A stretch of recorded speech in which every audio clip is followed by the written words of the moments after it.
بسم اللہ الرحمن الرحیم۔ یہ بھائی نے کویسچن کیا کہ بینک میں کوئی دوست ہے، وہ ان سے پیسہ لے کے رکھنا چاہتا ہے تاکہ وہ اسٹیٹمنٹ وغیرہ کچھ بن جائے،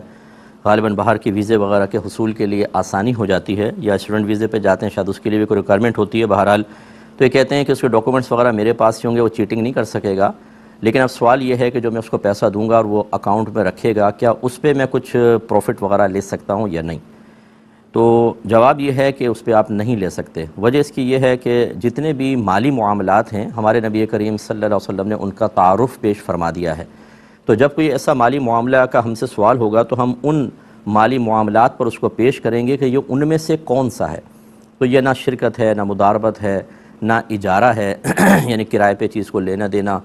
نہ آپ اپنی کوئی سروس پرووائڈ کر رہے ہیں، صرف پیسہ آپ نے دیا وہ رکھ لیتا ہے، اور یہ قرضہ ہے ایک طریقے سے جو آپ اس کو دے رہے ہیں وقتی طور پہ، چاہے وہ اس کو یوز نہ کریں، آپ نے تو دے دیا، اس پہ بلکہ پروفٹ لینا آپ کے لیے سود کا باعث بنے گا اور آپ گناہ گار ہوں گے۔ تو لہٰذا اس پر آپ کچھ نہیں رکھ سکتے، آپ صاف منع کر دیں کہ میں نہیں دیتا ہوں۔ اور اگر فرض کر لیں کہ وہ آگے دھوکہ اور جھوٹ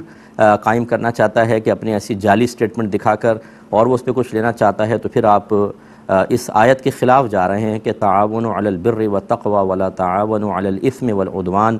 نیکی اور بھلائی کے کاموں میں ایک دوسرے کے ساتھ تعاون کرو، برائی،